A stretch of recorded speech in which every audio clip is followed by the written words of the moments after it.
বৌমা শাশুড়ির এই ঝগড়ার প্রধান কারণ হচ্ছে জেনারেশন গ্যাপ, ঠিক কিনা? শাশুড়ি এক জেনারেশনের আর বৌমা আরেক জেনারেশনের। শাশুড়ি ভাবে একরকম, বৌমা ভাবে আরেক রকম। শাশুড়ি চায় বউর উপর খবরদারি করতে, বউ চায় শাশুড়ির উপর খবরদারি করতে। এই ডমিনেটিং এর কারণে কিলাকিলি আছে না নাই? আহা, এটা ঠিক না। আমার শাশুড়ি মায়েরা যারা আছেন, প্রথমে শাশুড়ি দিয়ে শুরু করি। আমার মাইকের আওয়াজ যে ঘরগুলোতে যায়, আমার শাশুড়ি মাদেরকে বলবো, বউদের উপর অত্যাচার করবেন না। ছেলেরা প্রশ্ন করে, তোর কাছে তোর বউ বড় না আমি বড়? আছে না নাই? এটা একটা প্রশ্ন হইল। তোর বউ বড় না আমি বড়? দুইজনেই বড়। তো এক ছেলে সুন্দর উত্তর দিছে, আমার কাছে ভালো লাগছে উত্তরটা শুনে। এক মা প্রশ্ন করছে, তোর এতদিন আমি লালন পালন করে বড় করলাম, জীবন যৌবন তোর জন্য শেষ করলাম, আজকে বউ পাইয়া বউ তোর আপন হয়ে গেল? এবার ছেলে উত্তর দিছে, মা, আমার মুখ থেকে মা ডাক শোনার জন্য তুমি কি কষ্টটাই না করছো জীবনে। 10 মাস আমারে পেটে ধারণ করলা, খাইতে পারো নাই, বমি করছো, খালি ওষুধ খাইছো, তোমার পেট কেটে আমারে বের করা হয়েছে, 2 বছর আমারে দুধ খাওয়াইছো, পেশাব পায়খানা পরিষ্কার করেছো। বয়স যখন 3-4 তখন তোমার আমি মা ডাকছি, এই মা ডাকটা শোনার জন্য তুমি এত কষ্ট করছো। আর আরেকবারের মাইয়া এই ঘরে আইসাই তোমার মা ডাকা শুরু করছে। যেই মেয়েটা তোমারে মা ডাকে সে আমার আপন হবে না কেন মা? ঠিক কিনা? এই মা ডাক শোনার জন্য তুমি এত কষ্ট করলা, আমার লালন পালন করলা, 10 মাস পেটে ধরলা, পেশাব পায়খানা পরিষ্কার করলা, এরপরে মা ডাক শুনতে পারছো। আর আরেকবারের মেয়ে জানা নাই চিনা নাই এসেই তোমার ডাকা শুরু করছে মা। তো যে আমার মারে মা ডাকে তার স্থান তো আমার কলিজায়, ঠিক কিনা? শাশুড়ি আম্মারা যারা আছেন, প্লিজ বৌমাদেরকে কষ্ট দিয়েন না। অনেক শাশুড়ি আছে পান থেকে চুন খসলে রেগে যায়, পদে পদে স্ত্রীর ভুল ধরে, বউয়ের ভুল ধরে, আছে না নাই? এটা করবেন না। সে তো নতুন, আপনার অনেক এক্সপিরিয়েন্স হতে তার সময় লাগবে, তাকে সময় দিন, তাকে ভালোবাসুন, ঠিক কিনা? না বুঝে সামান্যতে বৌমারে বদদোয়া দেয়, এরকম আছে না নাই? কিন্তু বুঝতে চায় না, বৌমারে যদি বদদোয়া দেয় তাহলে তার নিজ ছেলের পরিবারের ক্ষতি, পেটে ধরা যে ছেলে, ছেলের পরিবারের কিন্তু ক্ষতি, তার আপন নাতি নাতনিদেরই ক্ষতি। আওয়াজ করে বলেন ঠিক কিনা? বৌমাকে বদদোয়া দিয়েন না। বৌমাকে নিজের মেয়ের মতো দেখবেন। সমাধান আমি দিচ্ছি, কেমন দেখতে হবে? নিজের মেয়ের মতো। নিজের মেয়ে সকালে ঘুম থেকে ওঠে 11টা, ওইটা সমস্যা নাই। বৌমা কেন উঠলো না, ওইখানেই ঝামেলা, আছে না নাই? মেহেরবানি করে আপনার বৌমাকে আপনার নিজের মেয়ের মতো দেখেন। নিজের মেয়েরে যেমনি আদর করেন তাকেও অমনি আদর করেন। আপনার বৌমারে যদি আপনি কষ্ট দেন, মনে রাখবেন আপনার নিজের মেয়েটাও আরেকবারের বউ হয়ে কয়েকদিন পরে যাবে। আপনি যা যা করবেন আপনার মেয়েকেও তারা ওই রকম কষ্ট দিয়ে বাড়িতে ফিরিয়ে দিবে। চিল্লায় বলেন ঠিক কিনা? খবরদার, টিট ফর ট্যাট। ইট্টি মারলে পাটকেলটি খেতে হয়। এজন্য শাশুড়ি আম্মা জানারা যারা আছেন, বৌমার সাথে খারাপ আচরণ করবেন না মেহেরবানি করে। তাকে আপনি কষ্ট দিলে আপনার নিজের মেয়েটাও আরেক বাড়ির বৌমা হবে, সেও ওই বাড়িতে এই কষ্টগুলো ভোগ করবে। এগুলো যখন আপনি শুনবেন তখন আপনার চোখ দিয়ে পানি পড়বে কি পড়বে না? পড়বে। এবার আসেন বৌমার কথা বলি। বৌমা যারা আছেন মেহেরবানি করে, বৌমা যারা আছেন মেহেরবানি করে আপনার শাশুড়ি আম্মাকে নিজের মায়ের জায়গায় রাখবেন। আপনার বাড়ি ছেড়ে নতুন বাড়িতে আসছেন, তো এটাই তো আপনার বাড়ি। আপনার মা রেখে দিয়ে নতুন মা পাইছেন, এটাই তো আপনার মা। তো ওনাকে মায়ের জায়গায় বসাতে আপনার সমস্যাটা কোথায়? বৌমারা খেয়াল রাখবেন, আপনি আপনার শাশুড়ির সাথে যে আচরণটা করতেছেন, আপনার শেষ বয়সে আপনার ছেলের বিয়ে দেওয়ার পরে যে বৌমাটা আসবে ওই আচরণই আপনাকে ফিরিয়ে দিবে। The nature has its own return. প্রকৃতির একটা মাইর আছে, এটা শেষ মাইর, এটা শেষ খেলা। প্রকৃতির খেলা বড় খেলা। আপনি আপনার শাশুড়ির সাথে যে আচরণ করবেন, আপনার শেষ বয়সে আপনি একদিন শাশুড়ি হবেন, এটা মাথায় রাখবেন। ওই আচরণই আপনি ফিরে পাবেন। আওয়াজ করে বলতে হবে ঠিক কিনা? এজন্য 9 নাম্বার পয়েন্টস হচ্ছে মিউচুয়াল রেসপেক্ট।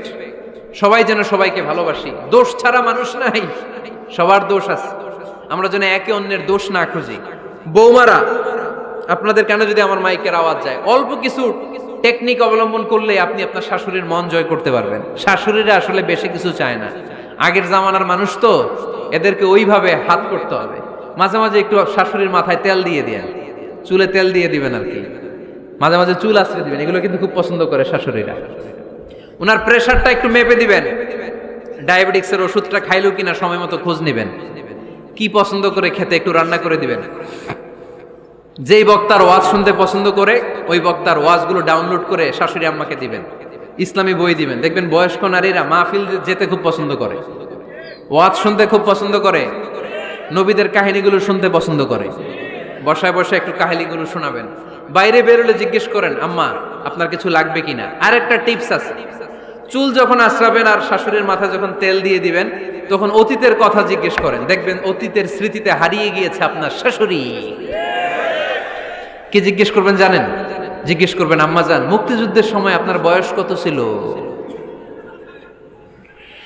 ওই সময় মুক্তিযুদ্ধের সময় আপনাদের এলাকায় কি কি হয়েছিল মা? আরেকটা প্রশ্ন করবেন, মা বিয়ের সময় আপনি কেমন ছিলেন? ওই দিন দেখবেন বুড়ি আর বুড়ি নাই, জুয়ান হয়ে গেছে। ওই দিন বলবে, মা আমি অনেক সুন্দরী ছিলাম, আমার মাথায় অনেক চুল ছিল, আজকে নাই। আমগো গ্রামে আমার সাথে সুন্দরী মাইয়া ছিল না। অতীতের স্মৃতিতে, স্মৃতি হাতরাতে হাতরাতে তিনি হারিয়ে যাবেন। জিজ্ঞেস করবেন যে, মা শীতকালে আপনাদের দেশে কি পিঠা বানাতেন আপনি যখন ছোট ছিলেন, আপনার বাপ চাচারা কি করতো? এগুলো জিজ্ঞেস করলে উনি স্মৃতির পাতা হাতরাতে হাতরাতে চোখ দিয়ে দাঁড় দাঁড় করে ওনার পানি ঝরতে শুরু করবে। আপনার জায়গায়, ওনার হৃদয়ের মনি কোঠায় এমন জায়গায় পৌঁছবে, আপনার ছাড়া উনি কিছুই বুঝবে না। বৌমারা, এই অল্প কিছু টিপস অবলম্বন করে আপনারা আপনাদের শাশুড়ির মনকে জয় করতে পারেন। শাশুড়ি বৌমার দ্বন্দ্ব আমরা চাই না, আমরা চাই শাশুড়ি বৌমাকে নিজের মেয়ের মতো জানো, আর বৌমা শাশুড়িকে আপন মায়ের মতো ভালোবাসুক, ঠিক কিনা? এই মিউচুয়াল রেসপেক্টই পারে শাশুড়ি বৌমার দ্বন্দ্বকে দূর করতে, আর ঘরটারে শান্তির টুকরা বানাতে। আওয়াজ করে বলেন ঠিক কিনা? কয়টা গেল? আর আছে কয়টা? দোয়া করবেন একে অপরের জন্য। দোয়া, সাইয়েদনা ইব্রাহিম ফ্যামিলির জন্য দোয়া করতেন, রব্বি জাআলনি মুকিমাস সালাতি ওয়া মিন যুররিয়াতি রব্বানা ওয়া তাকাব্বাল দুআ। ও আল্লাহ, আপনি আমার নামাজ কায়েমকারী বানান, আমার কলিজার টুকরা সন্তান ইসমাইলকেও নামাজ কায়েমকারী বানান, আমার দোয়াটা আপনার দরবারে আপনি কবুল করে নেন। সুবহানাল্লাহ পড়েন। রব্বানা ইন্নী আসকানতু মিন যুররিয়াতি বিওয়াদিন গায়রি যী যারইন ইনদা বাইতিকাল মুহাররাম।